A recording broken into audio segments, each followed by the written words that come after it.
munaasabad ballaaran oo lagu daafurayay ururka wadaniyada Soomaaliland laantiisa Burco ayaa lagu qabtay hotel Masha Allah ee magaalada Burco.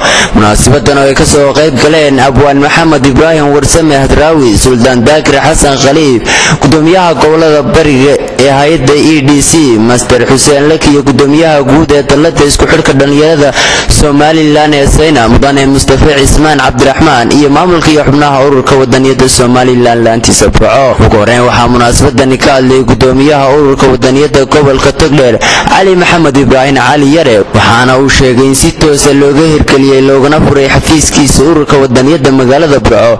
sidoo kale waxa uu tibaaxay inay muhiim tahay in dhalinyarada Soomaaliland lagu wacyigeliyo horumarinta wadankooda iyo ka shaqaynta aayaha wadankooda, waxaana intaas uu ku daray ujeedka ururka wadaniyada loo aasaasay tahay in bulshada la fahansiiyo waxa ay tahay wadaniyadu. sidoo kale waxaa halkaasi ka hadlay Suldaan Daakir Xasan Khaliif oo ka mid ah suldaamada beelaha Gabooye. waxa uu sheegay suldaanku in wadaniyadu ay muhiim tahay in laga shaqeeyo waxa uu dhalinyarada ururka wadaniyada ka shaqeynaysa ku wacyigeliyo in dhinaca kalena ay ka shaqeeyaan takoorka ay bulshada ka wacyigeliyaan.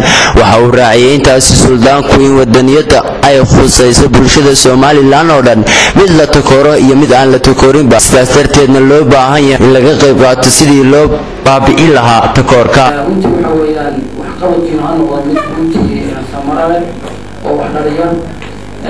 runtiina ha noqdo mid bulshada dowladda gaaran. runtiina waxaan aad u soo dhaweynayaa in had iyo jeer diinta islaamkana aad xeer la yeelo. midda labaad waxa weeyaan waxaan ku dari lahaa qodobadii ku soo jeediyay in lagu daro wax badan ku ka hadlayna oo wanaagsan, laakiin kuma darin in had iyo jeer laga hadlo laftigeeda habsooca waxa la yiraahdo oo lagu daro oo runtii waxa weeyaan takoorka kalamaha anigu runtii waxaan ahay suldaan ka mid ah salaadida reer Soomaaliland.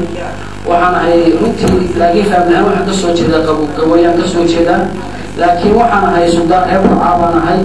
waxaan ahay suldaan inta meesha fadhido suldaan u ah.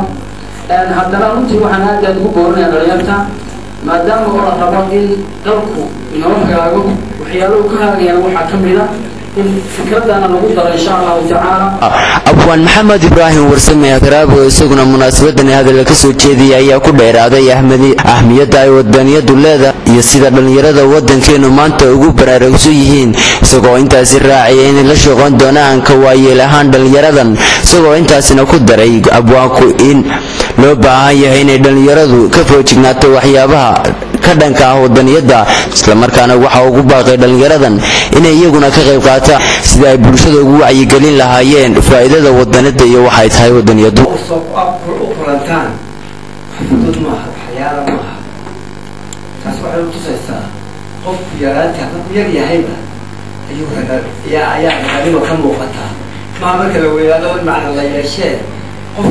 qofka hadhow waxa noqon doona markuu yar yahay ayuu macna leeyahay.